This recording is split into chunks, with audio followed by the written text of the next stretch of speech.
1 minute. Whoa, sorry, 1 minute. If everybody can take their seats, please.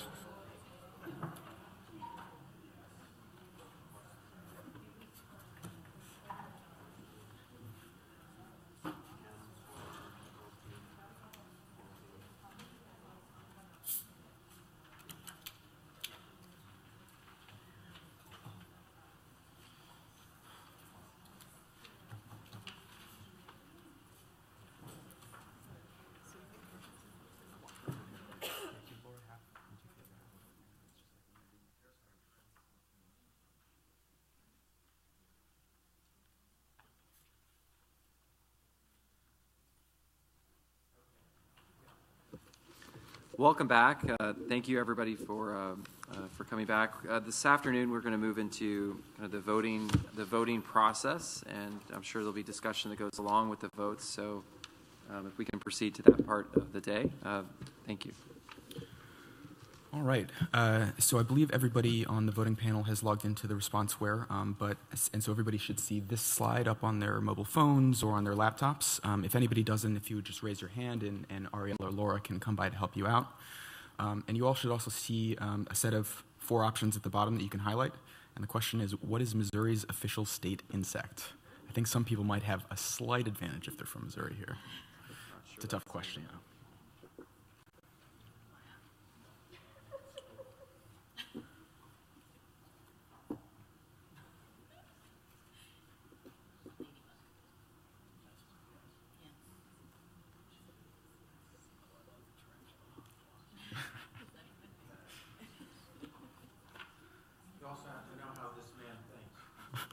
Me?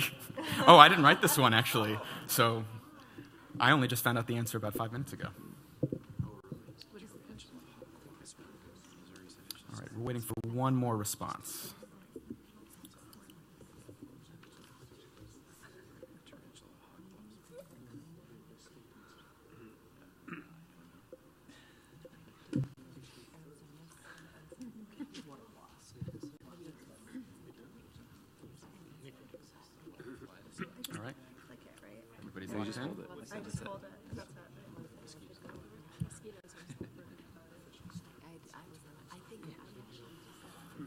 Split. Very interesting. The correct answer is B, European honey bee. Oh. Who was the lucky one who got the right answer? I'm curious. It was a guess. Did you get it? All right. Well, with that, I can turn things over to Steve for the formal voting question. Got it. Come on, who got it right? Somebody got it right. You know, yeah. All right. The merits of confidential voting. About the voting count is wrong. No, it's 12. There should be 12 of you. No, 12. I mean, I think more than one person has B as the answer. Okay, let's check that out quickly then. We weren't allowed to. We're not allowed to. Well, that requires people to, who put B? Just one. No, you're the only one. Oh, I just wanted to brag. No, that was very nice. Oh, Ralph, 5 demerits for Gryffindor on that one. Sorry. Okay, although I do want the tarantula hawk wasp for my state, wherever we figure that out. Okay. So what we do now is we move into the phase of trying to crystallize the richness of the discussion, the patient commentary, the input from the patient and clinical experts who remain up here, by the way, along with the research teams, to, again, crystallize the issues into specific voting questions on comparative clinical effectiveness, on other potential benefits and contextual considerations, and then on long-term value for money. So I'm going to read this first question and then kind of set the stage.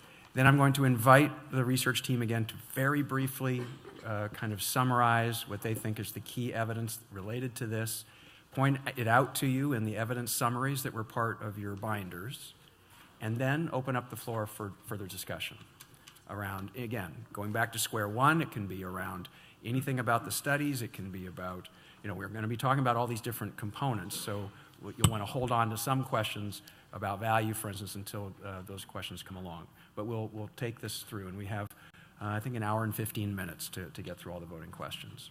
So we have 5, I believe, clinical effectiveness questions. The first one is, for individuals with approved gating, non-gating, and residual function mutations, including but not limited to G551D and R117H, is the evidence adequate to demonstrate that the net health benefit of treatment with Kalydeco with best supportive care is greater than that of best supportive care alone? Yes or no? So it's Kalydeco with best supportive care versus best supportive care alone. Ethan, would you like to summarize again where the evidence is and what the ICER kind of preliminary reading was? So let me know if I cover what needs. So in this packet here on page 7 is a summary. It actually summarizes a little bit more than what I talked about with the slides. But basically, in this population, Kalydeco provides improvements in FEV1 by 5 to 10 percentage points, where 10 is the well-accepted minimum clinically important difference. Also improvements in weight, respiratory, domain related quality of life by about 10 points, and which is also clinically significant. And this was in people 6 and older over 6 months, basically 24 weeks, with some evidence of sustaining these effects out to 3 years. There was the sample of the 17 kids who were 6 to 11 with R117H mutations, where the kids on Kalydeco did not do better and might have done worse, but hard to interpret that with such small numbers was our interpretation. Pulmonary exacerbations were less frequent, about half as much, a third to about half as much. And basically no real concern about adverse events from the studies. I should probably, for the rest of this. And the overall rating summary was? Was an A. Meaning? Moderate to substantial. Moderate to substantial benefit. Net health benefit. Yeah. Let me get my other paperwork. Might be more useful. I'll just kick it off with a quick question to the clinical experts. This small, if you will, note perhaps or side note about the 6 to 11-year-old children with the R117H, where the evidence, what exists, very small, suggested a worse outcome. How does the clinical expert community interpret that? Well, I guess I'm the kid expert. And I'm sorry, I was supposed to remind everybody to try to make sure that your voice is pointing towards the microphone. Perfect.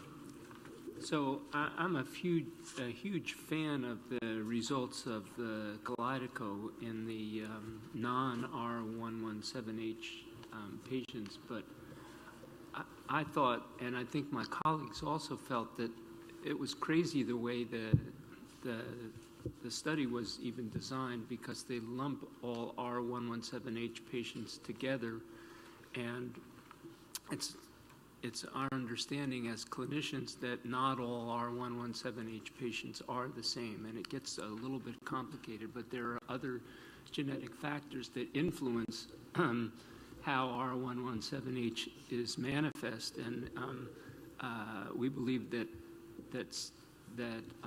a fair proportion of patients with R117H don't even have CF. So, and unfortunately, it's a small number of patients when you're talking about the whole population of patients with CF and the whole population of patients who have mutations in the CFTR gene. But I wish they hadn't included R117H to begin with.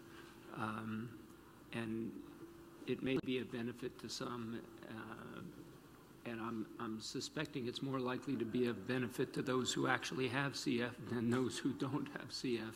But the benefit to those with, for example, G551D is astounding, game-changing, all those superlatives. I think the only thing I would add to that is, David is right that when you identify somebody first with R117H, you don't know if they actually will have CF or not. But in the trial, those patients were diagnosed as having CF at entry. So there's a slight distinction there. But I think the other thing to remember was that those are 6 to 11 patients had much higher lung function, FEV1 at baseline, compared to the older patients. So they may have had a bit of a ceiling effect. In other words, you might not have been able to detect a change in that short period of time. And because of the small numbers, I think 1 or 2 patients who had exacerbations may have skewed those results. So to me, I think that it's really hard to understand what Kalydeco does in R117H patients who are 6 to 11. But in the adult patients, I think there was clearly a benefit. Okay, thanks. Questions, opening it up to questions from the CEPAC? Anything on this question you want to ask either the research team, patients, or clinical experts? Don. Yeah, and we talked a little bit about this before on the expert call, but the notion of being clear about what factors are related to best supportive care is still, in my mind, a bit undefined, and I just point that out. I don't know if you have any comments about it from a methodologic standpoint, but you know, that factors in a whole host of patient-centered and system issues in my mind relative to, for example, whether care is being delivered through a center of excellence or however you want to describe it. So, you know, I think there are just some rough edges around that term from an evaluation standpoint in my mind. Yeah, well, we are going to talk about that specifically in the policy roundtable.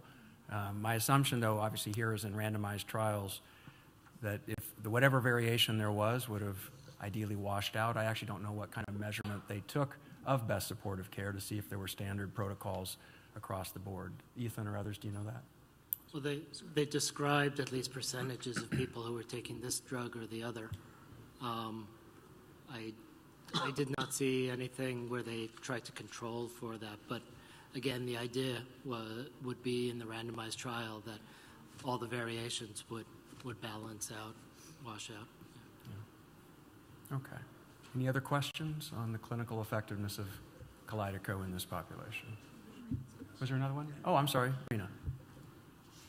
Oh, I'll reserve my question for another time. Thanks. All right. Okay, then let's go ahead and vote. I see that many of you already have. Okay, we have all 12 results. Maybe I'll do this way instead. Nope. I tried this, I tried that. Okay, so we'll have to revote. I'm sorry. I'm going to try to go back. It won't let me go back. This you know how. Page up.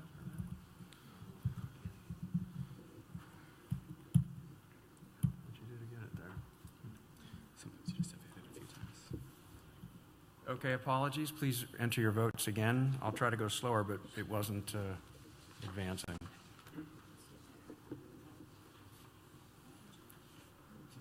I know.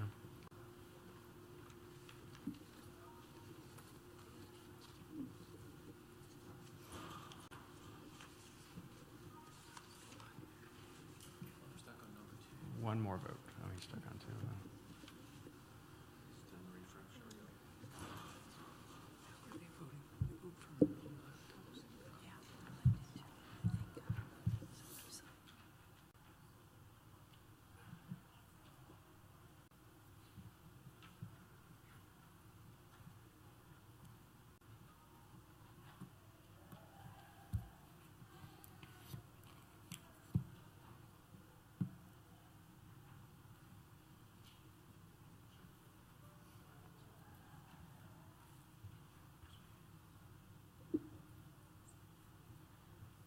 Apologies for the delay. Technology often works and then it doesn't. Okay, we have all 12. Now, I'm going to try, what do you think? Down, enter, what's the best guess? To the right. Okay, big surprise. 100% yes, So all 12 out of 12. Thank you. I do want to encourage the CEPAC, by the way, as we move through these, to try to hold off on voting until the discussion is fully complete, because you may hear comments or things that affect your judgment. All right, let's try the next one.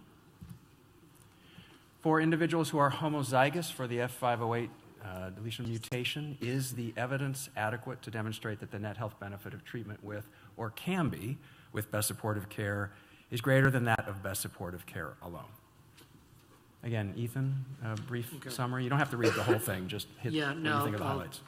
I'll just point you to page 10 of this document, which has a little bit more longer detail, but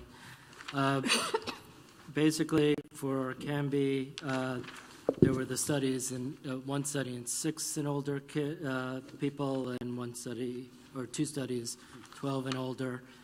There was a net improvement in FEV1 of about 2 to 3 percentage points, and a slower rate of decline, about 40% with the drug. In 2 of the trials, pulmonary exacerbations down by about 40%, quality of life improved a little bit at 2 points, where the clinical threshold was 4 points.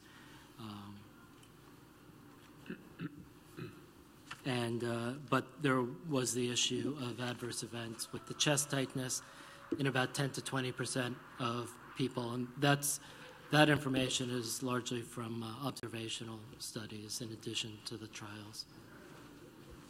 Okay. Any questions from the CEPAC? Oh, and the rating that we gave it was a B, incremental, high certainty of a small benefit. Okay. Applause for that. Okay. Any questions from CEPAC? Stuart?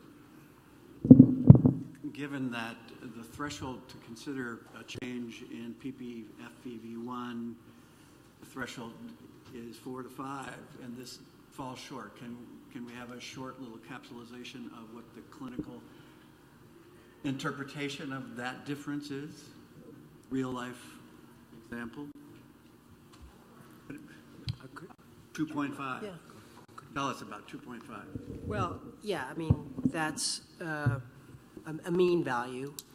There are patients who, about, I think 20% of patients who had about a 10% improvement in FEV1. If you look at if you break down the plots. And then the other benefit that I think is substantial is a reduction in exacerbation frequency. A 40-50% means 1 less hospitalization every 2 years. So, and those are, we talked about the cost, but they're really morbid events. I mean, it impacts quality of life, takes you weeks to get back to your previous functioning. If you get back to previous functioning, there's data that up to 10-20% of patients don't get back to their baseline FEV1 prior. So reduction in exacerbations is a very significant clinical benefit. Yeah, as a parent who has 2 children that are on Orkambi, I'm not sure that I can speak to the absolute clinical effectiveness of 2.5%, but I have anecdotally seen a drastic increase in weight, which has been directly correlated to quality of life as well as lung function outcomes. Anecdotally, again, my son, when he started on it, gained approximately 20 pounds in the first 6 months, which was an incredible outcome for him on Orkambi. And we've also seen an increase in their lung results, and we've also seen a decrease in their fighting lung infections, things like Pseudomonas infections, which are a major impact in people with cystic fibrosis. Thank you.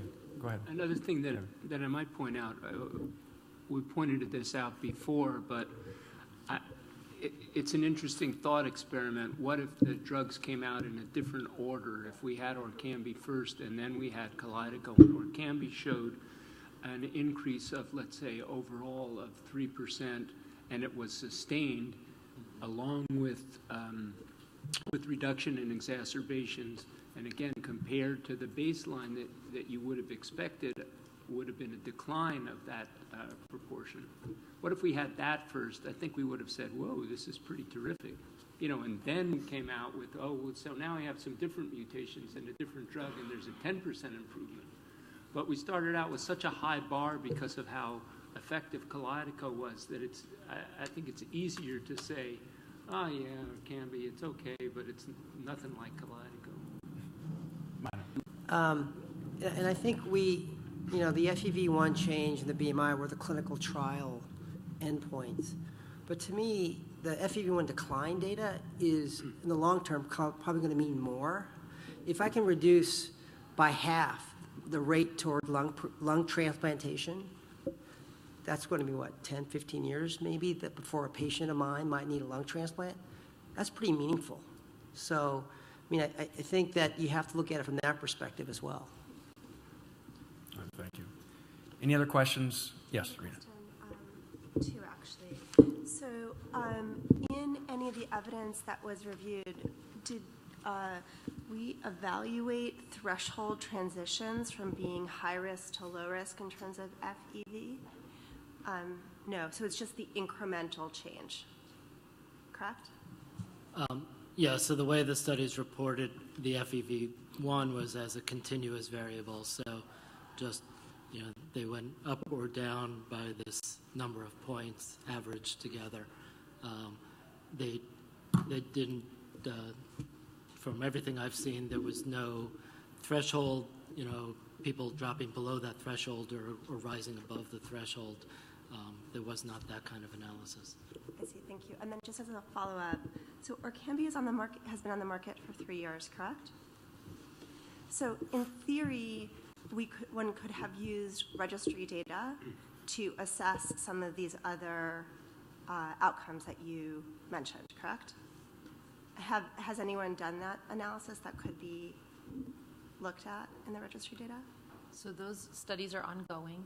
We began that model of study utilizing the registry when Epicaftor or Kalydeco came on market. Mm-hmm. We actually did a pre-post that's dubbed GOAL study to look at the long-term benefits, and both Orkambi and Symdeko rolled into similar models using the registry data, and those studies continue to unfold and be presented. Thank you. One other maybe small point, or not so small, that I probably should have brought up this morning is that when we talk about the changes in FEV1 or FEV1 itself, I think people tend to think, well, let's look at 100% predicted FEV1. That's probably normal, right? That's perfect health, but it doesn't work that way. I even have a picture here of a CT scan of lungs of one of our patients from Pittsburgh, who, and I don't expect you to be able to see this, and Manu will have to give you a tutorial on how to read CT scans. But what this shows, this is a young girl whose FEV1 usually runs in the 120% predicted range, and yet you can see, or you could see after Manu taught you how to see it, that there's considerable structural damage to her lungs already. So she's got great lung function as measured in a single, and actually a number of resting pulmonary function evaluations, but it doesn't mean that she has 100% normal lungs. All right, thank you. All right, so why don't we go ahead and vote on this one, please? So this is, again, for the homozygous 508 deletion mutation or CAMBI.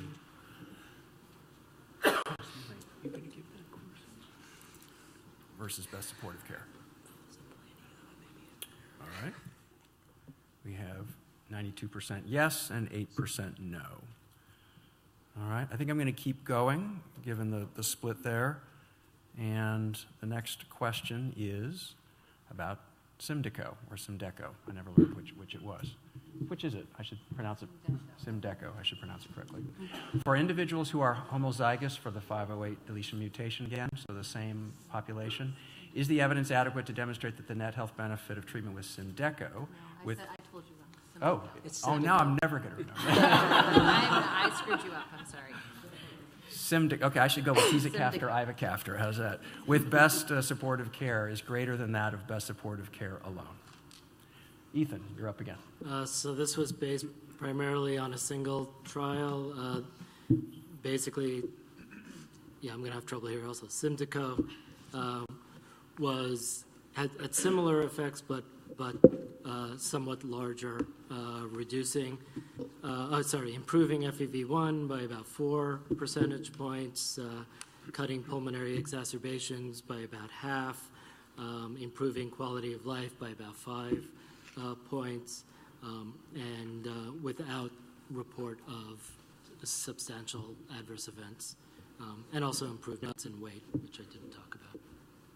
Okay. And this one received a B plus. And this received a B plus, which means incremental or better, moderate certainty of small or substantial benefit, high certainty of at least a small benefit. The difference from our perspective was largely based on the kind of meeting the threshold for a clinically important improvement in quality of life, and also just the somewhat larger improvements compared to Orkambi. And if my memory serves, also slightly lower side effects. And the lack of discontinuation. Yeah. Right. Yeah. Questions from CEPAC? Rena, you got another question? Okay, you can put your 10 down. It's all right. Yeah, You want to comment? Andrew and I were conferring here. More than slightly less Side effects. Side effects. Okay.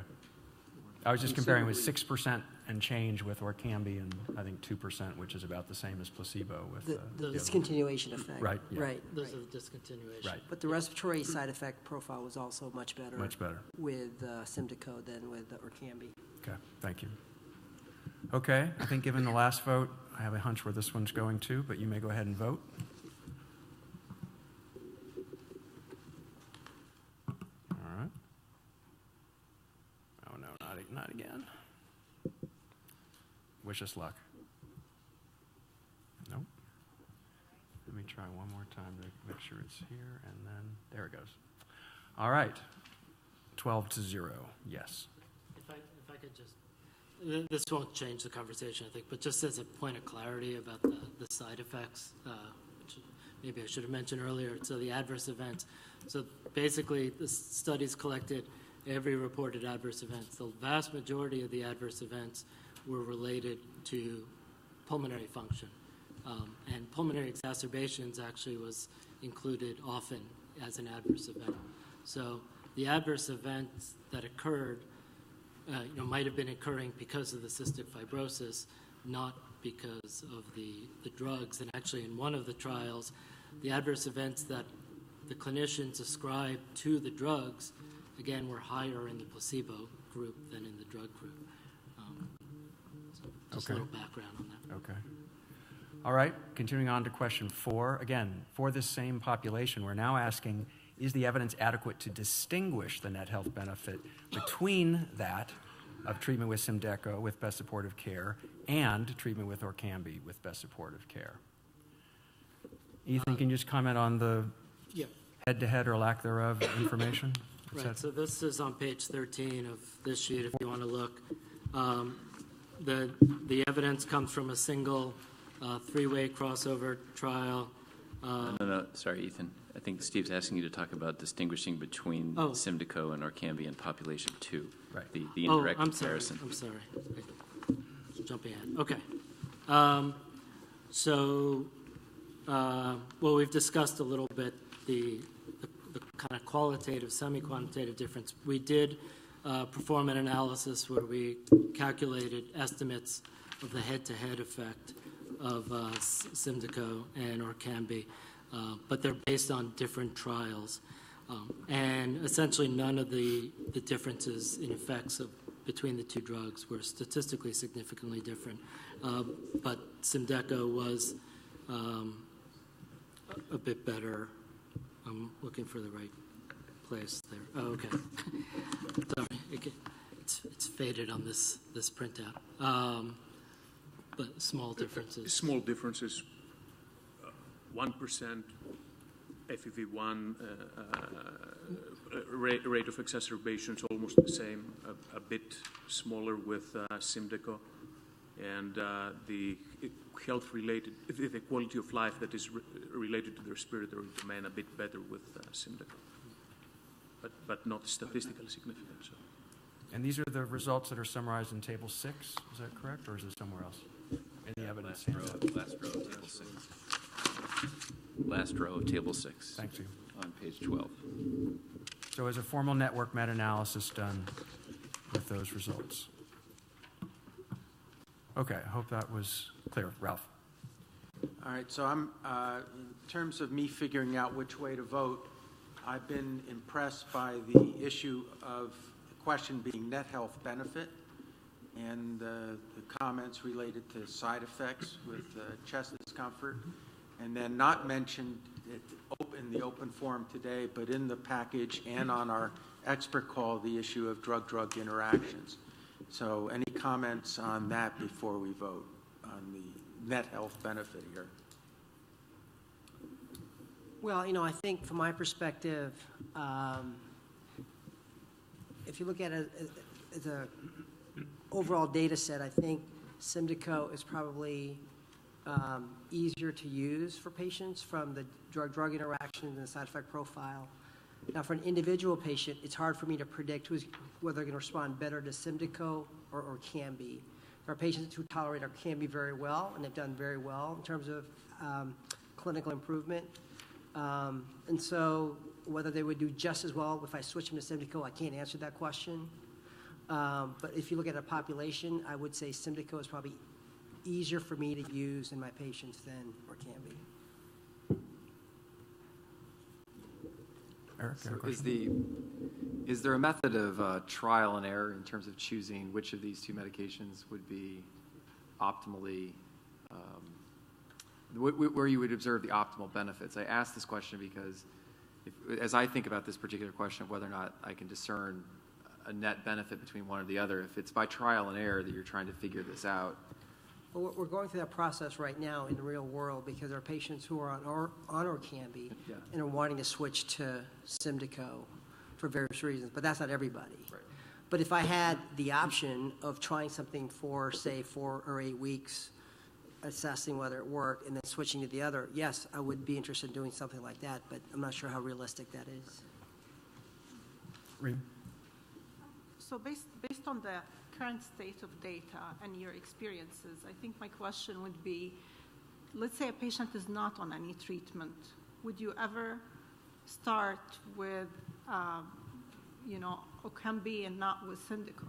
Would you always start with SYMDECO giving the, side effect profile? And if they're not improving, I would give them the try, or is that not always the case? So if I understand what you're asking is if I had a patient de novo today, which one would I pick? Mm-hmm. I think given the evidence, I would start with SYMDECO. I think I would too, although I'm being quiet on a lot of this. A, because I'm painfully shy. What? And B, because when we're talking about clinical use, not studies, but clinical use, our adult colleagues use the combination drugs a lot more than we do in pediatrics.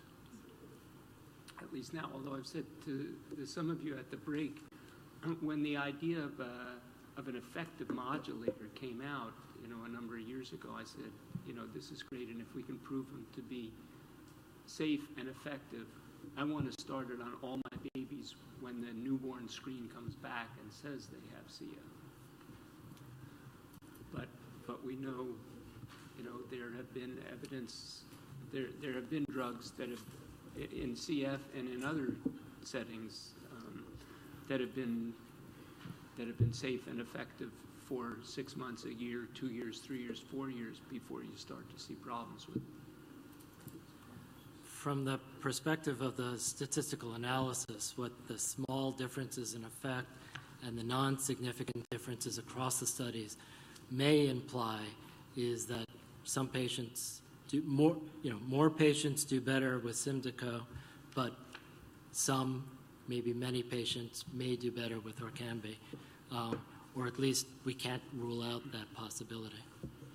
Reem. But the data, I think, may also imply the small number of patients and the indirect, you're doing a network meta-analysis here. So for the indirect, effect, you're having wider confidence interval just by the nature of your analysis. So I don't know if it's an indication of what's happening in the comparison, or at least part of it is an indication of that this is an indirect analysis. Definitely true. Okay, let's go ahead and vote, please.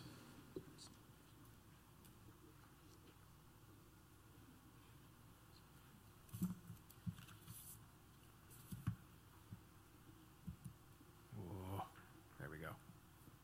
All right, so that same heavy split towards no over yes. All right, moving ahead so we can have ample time for the benefits, context, and value votes. The last comparative clinical effectiveness question is now about a new patient subgroup for individuals who are candidates for SYMDECO combination therapy because they carry one F508 deletion mutation and residual function mutation that is potentially responsive to SYMDECO. Is the evidence adequate to demonstrate the treatment, the net health benefits, of treatment with SYMDECO with best supportive care is greater than that of best supportive care alone? Ethan, one last time, up to bat. So this time, this is table 7, maybe the simplest place to look on page 13. So there was a single trial, and it was of 12-year-olds and older, 200 people. It lasted only 8 weeks. People took the drug for only 8 weeks. So there was, maybe substantial improvement in FEV1 by about 7 points, relative improvement compared to placebo, and also a large improvement in the respiratory domain and the quality of life by 11 points. The other outcomes really too short a period of time to distinguish. Also from the other studies, combination of the observational studies and all, well, I guess I've already mentioned the lack of substantial side effects with SYMDECO. So we gave this a B+, incremental better, moderate certainty of small or substantial better benefit, but a high certainty of at least a small benefit. Okay. Anything specific to this set of data that you guys want to ask about? We may have covered some of the important basics. All right, then why don't we go ahead and vote?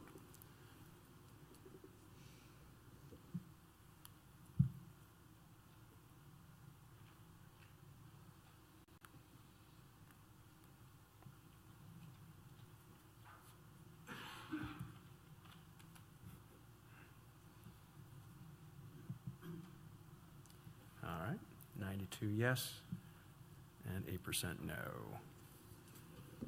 All right.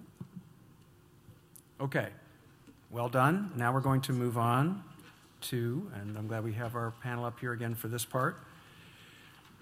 These reflect, in the ICER methodology, an attempt again to capture other potential benefits or disadvantages, to be fair, of certain treatments that either aren't adequately captured, fully captured in some way by the comparative clinical effectiveness information and or the cost effectiveness information. So the way we do this is we're going to talk about each of these briefly, get the CEPAC involved in thinking through, asking questions as needed of the panel, and then we'll vote on all of these at the same time, and you'll be able to select all that you think apply. So I will really quickly read them, just so folks are familiar with them. They often involve tricky value-laden words like significant.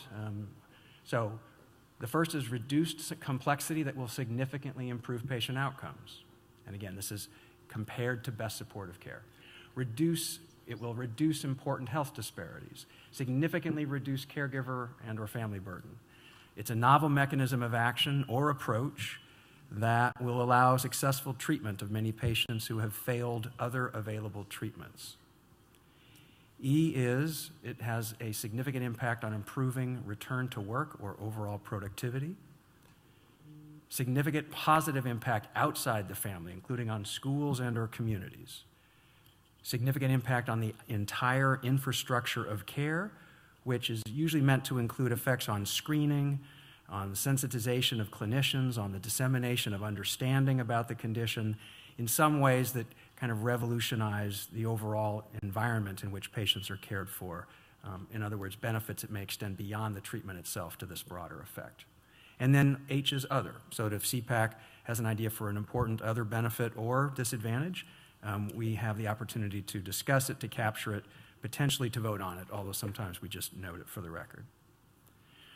All right, so with that in mind, the other thing I need to point out again is that we're asking about all three drugs at the same time. So that means, and we've instructed the CEPAC to think of this comprehensively, so that if at any point in time when Kalydeco came out or Cambi, it captured one or more of these potential other benefits, kind of give it credit for that. So it's kind of all of the above at any point in time during their introduction over the past 5 or 6 years. Were these potential other benefits significant, if you will? Okay. With that, who would like to ask a question or suggest their own thinking? One of the things that's most helpful is for people to suggest that one of the CEPAC members might suggest that they're thinking that this particular one of these is very important in this case, or important but not important enough to be ranked as significant. So share your thoughts, and I'm sure we'll get some input from the panel. Don.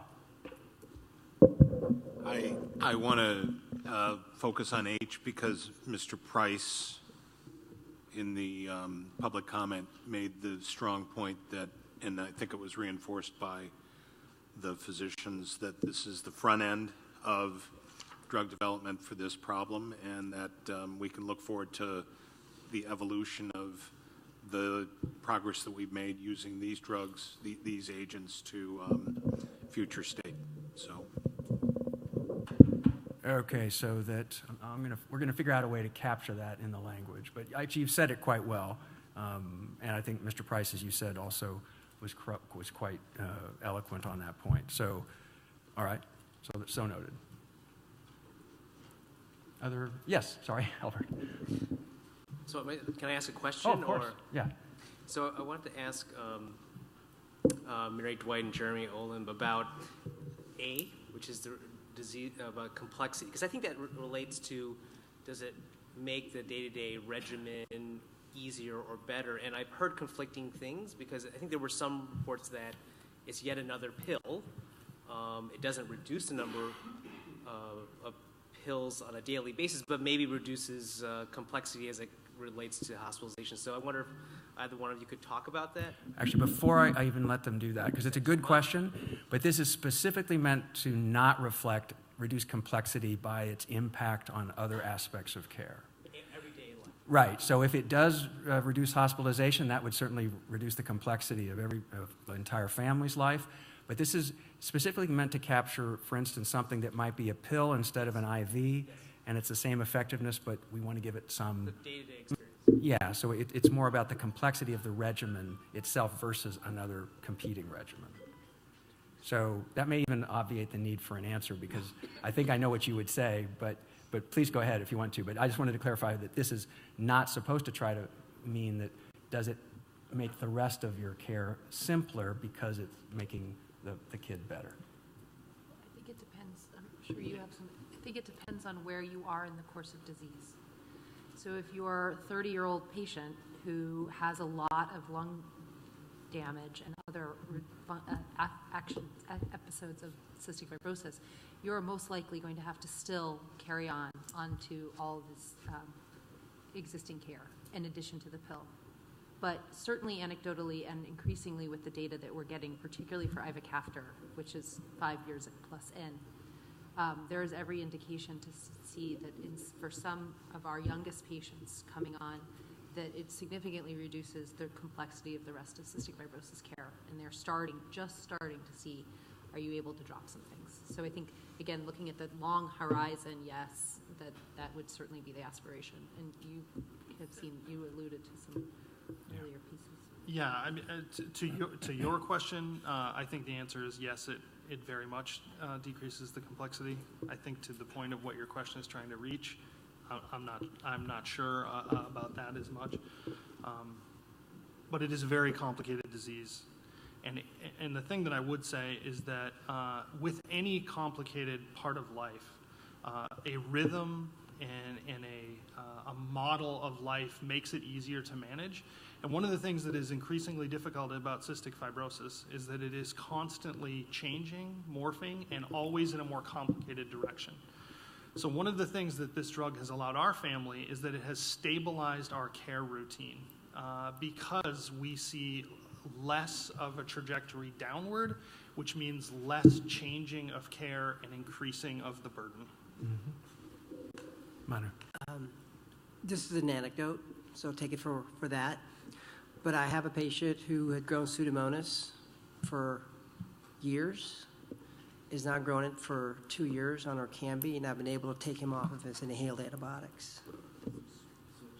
Right. So because of the pill, he doesn't have to do inhaled antibiotics. Anecdote. But again, we hope that the anecdote was made evidence in the way that the studies and the model tried to capture pulmonary exacerbations and other features. So This would not have probably been captured because, well, I mean, it's a small number, so it may not have been captured. Yeah, in the full. better your lung function can be maintained, the less likely you'll have to deal with that. And I would say that for a conservative CF doc who's seen the amazing complexity of lots of hours of treatment every day, have made an amazing difference in how patients have done. Some of us, like me, freaked out when we hear from patients who are on the early studies of Kalydeco, oh, she stopped doing her this or her that. I said, no, don't stop.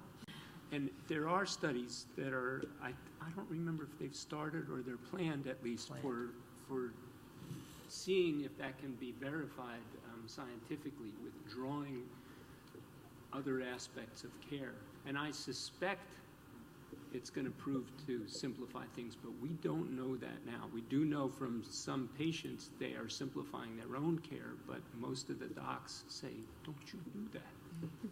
So Steve, based on the way you interpret the question in terms of simplifying the drug regimen, that's how I heard it. I think I heard either David or Manu say upstream or early use, some patients don't need pancreatic enzyme medications, delay of diabetes and delay of need to insulin would support the question the way you asked it. Am I wrong on what I just said? I think you're right. But that's still technically not what we would want that to be captured in your thinking about comparative clinical effectiveness. Is if this is going to improve their health and allow them not to need something for a problem, that's in a sense a more direct health benefit. This was very specifically intended to capture different mechanisms of delivery or within a team process that would somehow simplify the delivery of the treatment itself. The problem is I'm not saying that it's not. The problem is it's a new drug so it's not replacing anything. Right, but if this were an IV drug and now we had a pill version, that's what I would want you to be thinking about. But this is actually a quantifiable, knowable question. Basically, if you look at the registry, are people on basically do the pill counts overall in the registry? To me, I'm looking at the whole cystic fibrosis regimen, not this just one pill. And if the overall regimen is declining, then you know what I mean? Irrespective of the exacerbation. We'll have to think about how we could capture that, because you can imagine almost any treatment that makes you better, any treatment would simplify your need for other No, we've got tons of treatments that make things worse. So, I mean, I give you lots of examples where it makes things a lot worse. All right.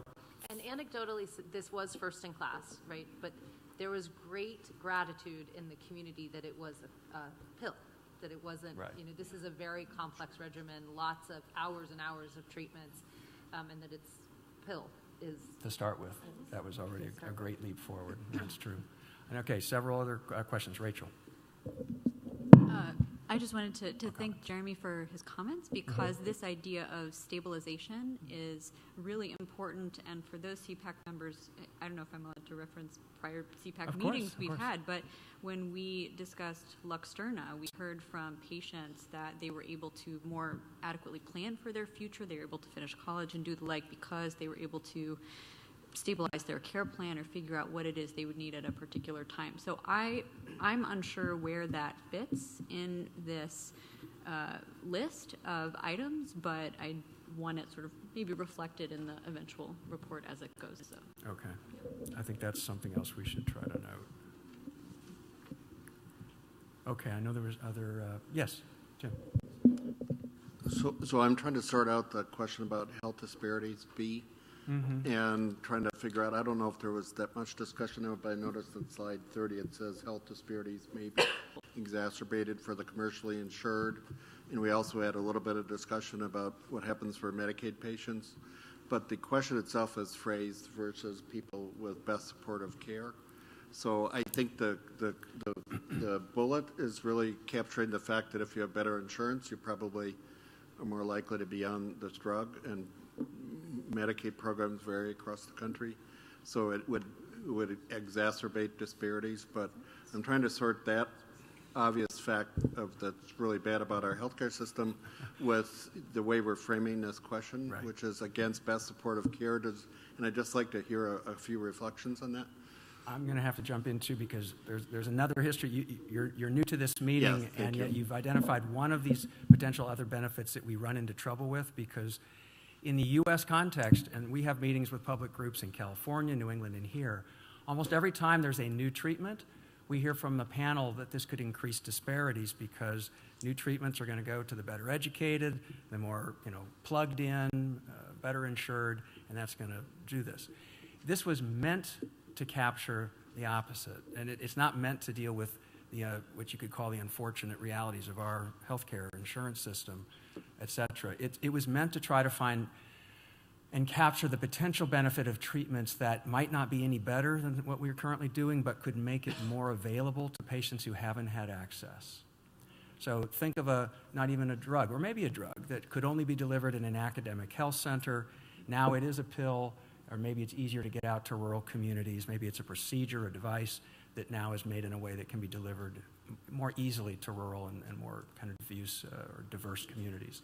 So we were trying to capture that potential other benefit and not highlight the fact that new things tend to, again, drive a potential for a greater disparity, at least in the short term. Does that answer your question? Can I give a little over here? Where are you, Dan? Right. Oh, there you are. I'm in your head.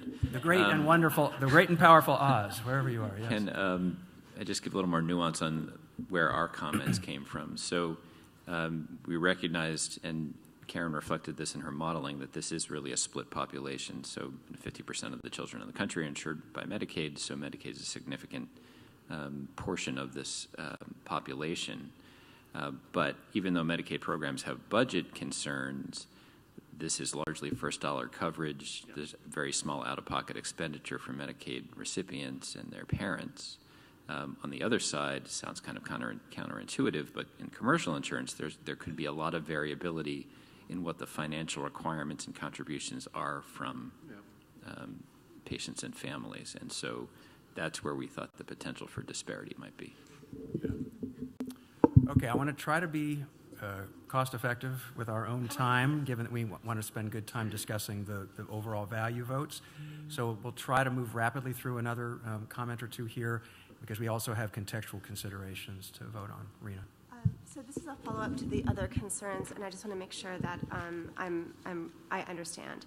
So to what extent is supportive care and non-medical care costs something that an insurer would pick up, or is that something that generally falls on the family? And how much of a split do you think is this really a medical care cost question, or is this really a other cost question? Do you want Jeremy or me to answer? But anyone who wants to respond. So we know cystic fibrosis care is extremely complex, certainly clinically, and the therapeutics that you would take, but there's additional magnitude of the time that it takes to do those and the time it takes just to simply get to the care. So almost every person with cystic fibrosis is cared for at a cystic fibrosis accredited care center, which are not the Minute Clinic. And so there's a lot of time associated with taking those trips and filling scripts and things like that. So is that sort of where you're going? Parking. We know from our survey of about a decade of our community that about a third to a quarter to a third of all of our patients tell us that they are struggling to afford their care and the ancillary pieces around it. We know that there's an increase in food insecurity. Just, it looks like a lot of other chronic patient populations there. So the supportive care around it, I would say, I think if I'm understanding your question, goes well beyond just the clinical aspects, but just really reflects the burden of disease and all the other factors that come in. And you talked a little bit about that in terms of Rachel not working and things like that. The time cost to manage the disease is massive. I was speaking to someone earlier, and I don't remember, but my wife and I struggle to manage the disease, and we're well educated, we're well connected, we have good insurance. And I think often of the people in our community who are single parents trying to manage this disease. We have a large foster care and adoption crisis in the state of Arizona. I know of children with cystic fibrosis in that system. It would be frankly impossible to manage this disease. In those situations, it feels very difficult. So I don't know how you quantify what those costs are, but they're massive. So does the availability of these drugs alter any of those costs? I think you could certainly see how, again, the long term, the stopping the decline, slowing the destruction of the disease absolutely could help winnow down the burden and the barrier of the disease. Reducing pulmonary exacerbation, which alone greatly reduces the complexity of the disease, because the instant my child needs to be hospitalized for 1 to 2 weeks in a certified cystic fibrosis care center that is 45 minutes from my home, it totally changes the equation for us in the complexity. So yes, that alone would do a lot for us. Thank you. And Jeremy and his family are lucky in one regard. They're only 45 minutes away from the center. We have patients that drive 4 hours for their clinic visits. And there's a full day of work for the dad or the mom, probably not getting paid for it, and all the other things, the daycare for the kids who are left at home, and all those things that insurance doesn't cover. Families have to bear. Okay, Stuart, I'm sorry, I'm gonna have to move on to the vote. Something happened. Sorry? Oh, did I actually? Oh, for heaven's sake. I didn't vote. I must have hit the. Oh yeah, I didn't vote either. I don't know. Will that mean they have to revote or not? Okay, if you wouldn't mind, please, let's go ahead and take our vote now. Those of you who already voted or voted in part. Okay, can you help them? Now you should be able to log back in, I hope. Thank you, Matt. Keep me away from the podium. That's right. I'm stopping.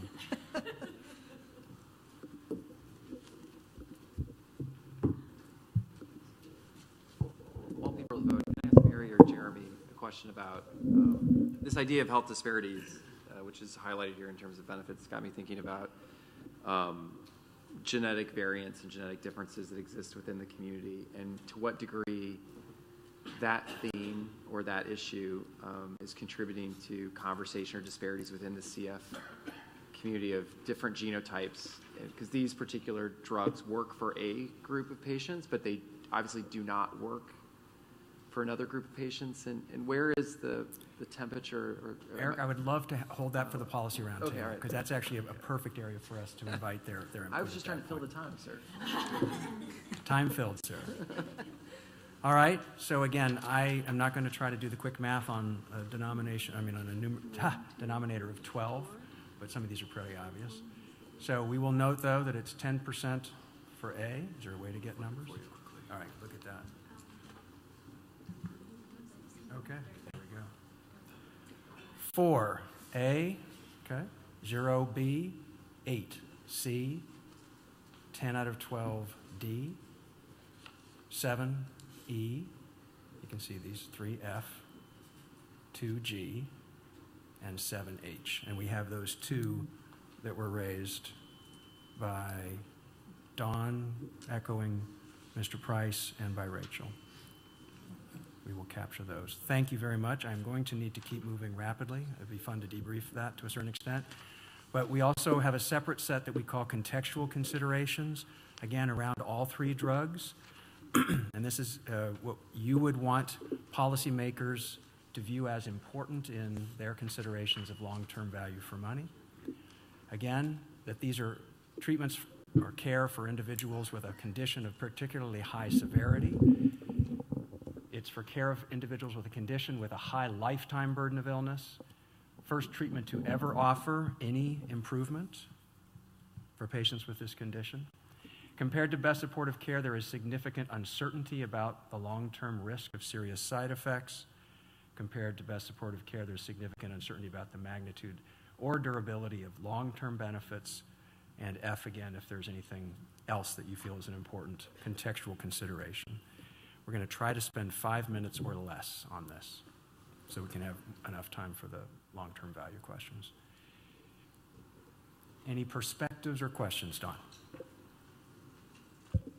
On E, I want to be sure I understand that because there is certainty, I think, about the magnitude and durability and long-term benefits of best supportive care, and there's some evolving certainty. So on the treatments we're talking about. So I want to be sure I understand that question. It's a little bit confusing to me. Maybe We're asking you, not telling you what significant uncertainty is, but do you think policymakers assessing the long-term value of these should be aware of significant uncertainty about the magnitude or durability of the effects? Yes, Albert. For E, can the uncertainty go then in either direction? Oh, absolutely. The magnitude is larger than you expected. It is smaller than you expected. And actually we will make sure and note that as part of the vote. It's usually one direction, but you raise a good point. Stuart. Well, similar to what I might have said on H on the previous question, F on this one, I answered almost identically that the studies didn't measure a number of the burdens that were non-pulmonary. A lot of anecdotes and panelists have provided insight into those. So clearly those are the potential advantages, important benefits that, if possibly measured, would support the long-term benefit. Yeah, it probably would have fit better, and I shut you down before you had a chance to add it in as another H. Since we're not voting separate, I'm going to relump it with the H ones, okay? Because I think we heard enough about that it is important for people to recognize that was part of the discussion here, was the at least potential other benefit in other organ systems that may not be adequately captured with current data for a variety of reasons. Chair's prerogative. Is that okay? Good. So it goes in. I just think it fits better with the H on the previous slide. All right. Oh, I'm sorry, Stacy. This is for C. I guess we've heard a lot about the advances in supportive treatments over time, and so I guess the question is the first, and is it fair to call it the first if it offers a different way of targeting the pathophysiology? We have, as a potential other benefit, the novel mechanism of action. This was put in after a long public process. And again, it's easy to have one thing in mind and then you're trying to figure out if it applies more broadly. This really was meant to imply a situation like we had with Luxturna, which is the first ever available treatment of any kind for patients with a genetic form of blindness. This is tougher because it's not exactly that. As you said, there were other treatments. There were improvements in existing treatments before the CFTR modulators. They clearly are a different mechanism of action, have had a very different magnitude, perhaps, of effect. But at least the way this was conceptualized at the beginning, this wasn't meant to capture that kind of advance, whereas the new mechanism of action was on the previous slide. But this is the first treatment to modify the disease itself, rather than just treat the downstream effects. So I'm not sure I would agree. It's again, it came out of a long ethical stream of work on when you give things extra credit versus and what kinds of extra credit. So there's no bright line here. That's why if people wish to vote yes on this and on the other one on the other slide, that's fine too. I was just reflecting on what it was especially intended to capture. So I'm with Mary on this one. I do think that it is the first treatment to modulate the condition, and so it is, I view it as in many ways, sort of into the category of breakthrough, like other treatments we've examined, and then other treatments we have examined also, which clearly did not fall into that category, were incremental and marginally incremental at best. Can I see? Oh, sure. To amplify that, the treatments we've had are started when a complication occurs. This can be begun before a complication occurs. So in that way, very different. So I'm going to respectfully disagree a little bit.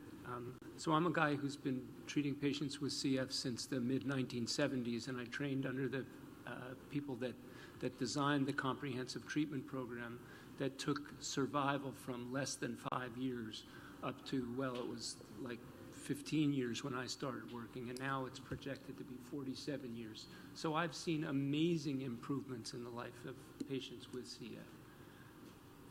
So I take offense at the idea that anything that's introduced now is the first thing to bring about improvement for patients. Now, having said that, I agree with what Mary said, and I agree with what you're saying, Eric. I mean, this is a leap forward, and it's a whole different kind of improvement, but you can't say there hasn't been improvement.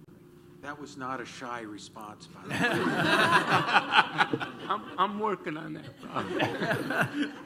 Right. Later in the day, we always get a little bit more friendly. No disrespect to all the science that went in the 80s and 90s as well. All right. I'm going to take that as a nice juncture to pause. Tim, one last thing, and then we'll... I'll try to make it quick. Just on the last one on additional considerations, on the slide, one of the slides, it said there wasn't much evidence on things like, we heard a lot of evidence on caregiver burden, but we didn't hear much evidence on like mental health, work, school, social function and stuff.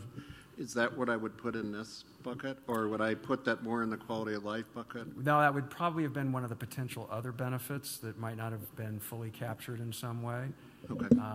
And again, right, we didn't really talk that much about our efforts to try to estimate the impact on caregiver and family burden that went into the modeling. We may come to that when we talk about the long-term value a bit more.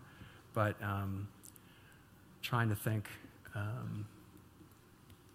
we heard from some of the public comments about mental health benefits, social function, school. Right. I mean, to be fair, again, it's always hard when we're dealing with anecdotes versus evidence, when we could be trying to gather the evidence. But I think the potential other benefits is where we do want to at least recognize some of those possibilities. And again, some members of CEPAC might feel that there's enough reason to think that that's important and a real potential other benefit, and other people might not. But that's where the judgment piece comes in. At this point, since we've already voted on the potential other benefits, and again, usually we would just add this as a notation, I'm going to take, again, a prerogative to add that as a fourth addition under Section H to potential other benefits. And I will say, I don't know if it came into the model, but there is some research that mirrors lots of other chronic states of much higher prevalence of depression and anxiety, not only from the patients themselves, but also from their caregivers and other family members.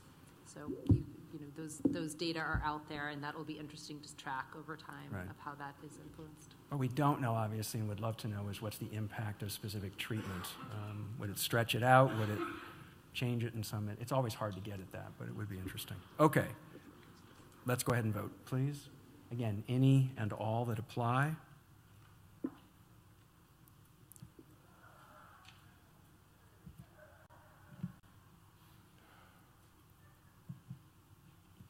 Sometimes there we go. Okay, I know what 24% means. I know I can see it. Is it that? Yeah, it's that one. There we go. How did 24% get to be 12? That's what I thought. Okay, so you can see. It's 100%. 12, 12. C, 5. D, uncertainty 3. E, which is E is the uncertainty about magnitude of duration of benefits. That's 10 out of 12. And F is the only one that actually, the only one we discussed specifically for a contextual consideration, was what? What did we actually has an additional? I'm not remembering. Well, I kind of was going to add it back into the one before. Okay, I'll just take that as an affirmation, at least from 7 out of 12, that it was a good idea to add some back into the other benefits. Yes? Organ systems, the impact on the other organ systems? Right, that was one of the ones that was going back to section H on the previous vote, on the previous slide. Okay, fantastic. Now, yeah, right, 5 minutes left. Whoever suggested we have timers on ourselves, are you still here? You were right, we should have. We're going to vote on 4 long-term value for money questions. And I have to say that term again because it's somewhat odd. Long-term value for money. Long-term is kind of easy. It's the framing of the cost-effectiveness perspective that tries to capture the full lifetime of benefits, costs, etc. Value for money does not mean the clinical value by itself. This is value for money in that kind of equation that we think about. So I'm going to read through these. They go along with the 4 comparisons on which you voted that there was adequate evidence to say that the treatment was better than best supportive care alone. I believe, and it may be helpful to be as efficient as possible, that a lot of the questions that you'll have about cost effectiveness, questions about what was in the model, what wasn't, we can hopefully discuss that with all of the drugs involved because it's essentially the same model. There might be treatment-specific questions you have, but my guess is that most of them may be general to all of the 4 questions. I am going to invite Karen, real briefly, to do each one as they come, though, just to remind you what the base case cost-effectiveness ratio was, make any other kinds of brief summary statements, and then we'll have some discussion. We are definitely going to run past the 2 p.m. mark, but my hope is very much to conclude this by 2:10, so we can have a very brief break before we start the policy roundtable. Karen. Okay, so bottom line is the cost effectiveness ratio was about $957,000 per quality-adjusted life year gain, but what went into that was a benefit of over 6 years of quality-adjusted life. And that's a large benefit. And what we do and benefits we get from medical interventions across the board, that is a very large benefit. There's also large cost savings of over $1.2 million over the lifetime of patients. But when you add in the cost of the drug, it results in an incremental cost effectiveness ratio that's larger than what we typically consider as being cost effective. And the best place for them to find that table summarized, it looks like it's... Page 16. Yep, page 16, table 10 and 11. So there again, you've got it all broken out with, as Karen pointed out, the life years, the QALYs, cost savings, cost per QALY gained. And again, do you want to just briefly mention the distinction between the findings with the base case and the modified societal perspective? That may not be in this chart, but you can probably Sure. So what we included for the modified societal perspective are the inability to work, so the productivity losses there, the productivity losses associated with acute exacerbation, so loss of caregiver, the loss of productivity for the caregivers and also for adult patients. And so that was relatively modest compared to the direct medical costs. Okay. CEPAC, go.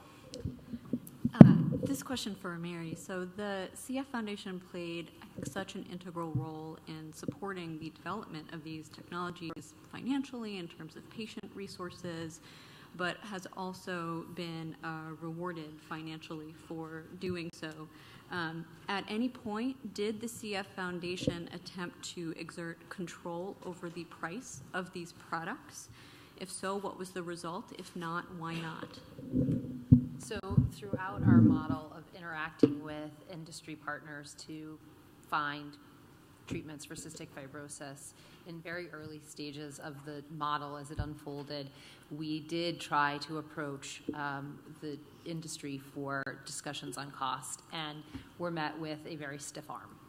And so the decision became, do you proceed to try to get a therapy for the patients who needed them, or do they try to do something somewhere else in another indication? So we have expressed our concerns about cost and the affordability for individuals and for the system to industry, but we do not have a seat at the table for pricing. And we will come back to that in the policy roundtable one way or another. Big surprise.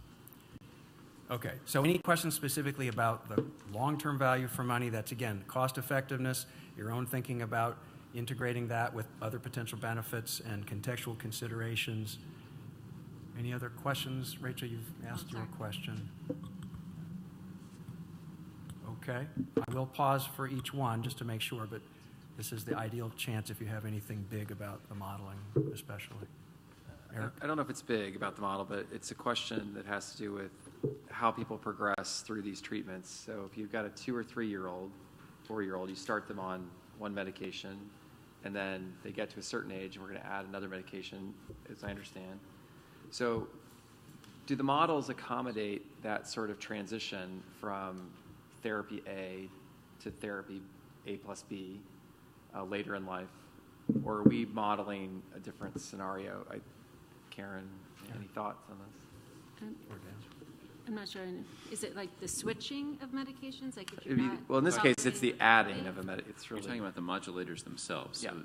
But we followed the same population split that was described in the evidence review. So these are mutation-specific treatment strategies. And so for gating mutations, clinical experts can weigh in if they want, but I don't think you would use one of the combination products because Kalydeco is available. That's the drug to use. The one thing we didn't do and actually discussed at one point was the switching. So you start on Orkambi, and then if that's not effective, you might switch. And we did, Symdeko. In these clinical trials, the use of those other treatments was included, except for the ivacaftor study in which hypertonic saline was not used. That was an exclusionary criteria. But for Orkambi and Symdeko, whatever chronic therapies patients were on, they were allowed to continue, and their percentages are listed. They roughly mirror what we see in the registry. Okay. Thank you. Okay, I get see Tim and then Albert. Oh, sorry. This will be quick. I think it's for Kieran, and I think this will be for all the drugs. When you did the modeling, I think we heard evidence that there might be some effect on adherence of the costs. Did you model that, or did you assume that people adhered the whole time, regardless of cost? We modeled adherence, short-term adherence, so based on the trial, and then if you were adherent over the first 2 years, you were sort of on it for life. So what that did is it reduced the cost. So we only had, it was 91% of the cost, but we gave them the full benefit from the trials. So there was no effect of price on adherence? No. No, but we had a. It would have, if we assumed 100%, it would have been higher drug costs. Albert? So there was a lot of talk of, this may be a thought experiment about future models, and I work in diabetes models and particularly type 1 models. If this turns out to cure or prevent type 1 diabetes, Karen, can you imagine how much that would affect the result?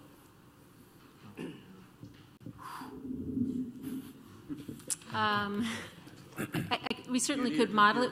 We have diabetes in the model. But not the complications of diabetes. Right. No, only in their impact on mortality. Okay. And we don't have specific costs tied to diabetes, so it would have to be a little more, micro modeling the cost. So. But it was a decrement in utility, right? No, utility was really only lung function. Oh. So, yeah. So Albert, it's only affecting mortality right now in the model. If there ever is data to show that it has a specific impact on progression of diabetes. We have the type 1 model ready to go. I was going to say. We can link them up. We can link, yeah. I've got your business card. I understand. Okay. Let's go ahead and vote. This is for Kalydeco. I'm not going to repeat the patient subpopulation. Long-term value for money. A high, B intermediate, C low.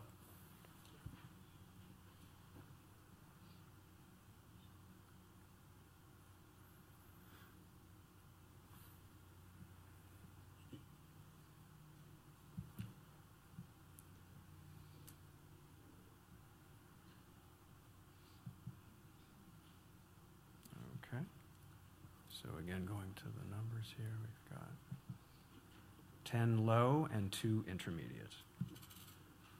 All right, we're going to keep going, given that split. You may find new things or not new things to discuss. But for this one, it is the shifting to the homozygous for the F508 deletion mutation. I'm not going to read the whole question because it's set up the same, except obviously we're talking about Orkambi here in this subpopulation. And Karen, again, just to highlight what the cost-effectiveness ratio was and anything else unusual or different, I should say, about this modeling as opposed to that for Kalydeco. Different. The benefits were a little bit smaller than we saw for the first population, about a year less quality-adjusted life year, still a very large benefit. The costs were a little bit lower. The annual cost per drug is a little bit lower, and the cost-effectiveness ratio is $891,000 per quality-adjusted life year.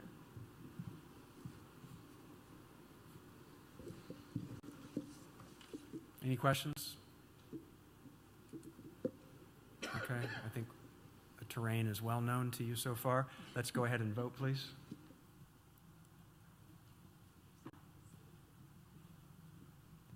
All right.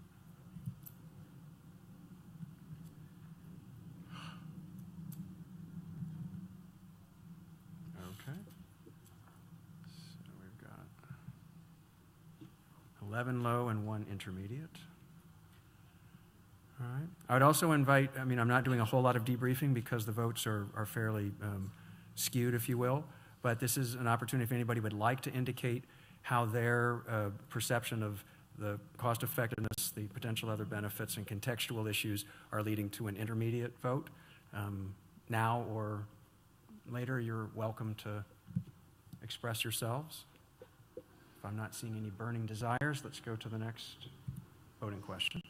This is for the same subpopulation, Symdeko.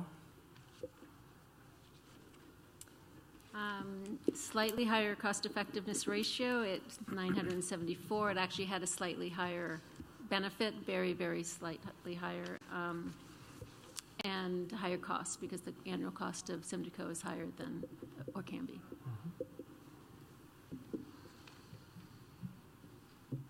Please go ahead and vote.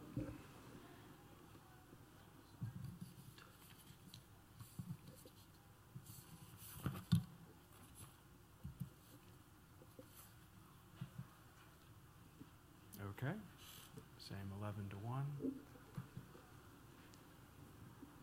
All right, and I believe we have one more. This is for Symdeko. In the subpopulation that it alone is eligible to treat. Same question about the long-term value for money.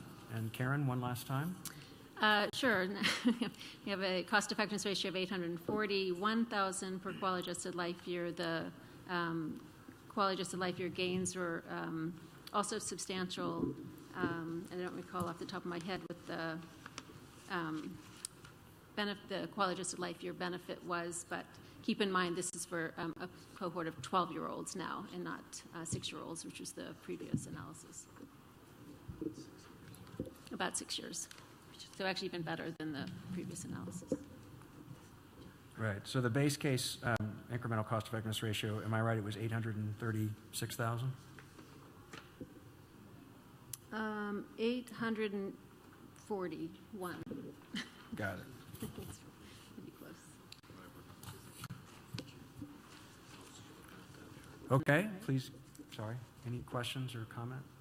Okay, please vote.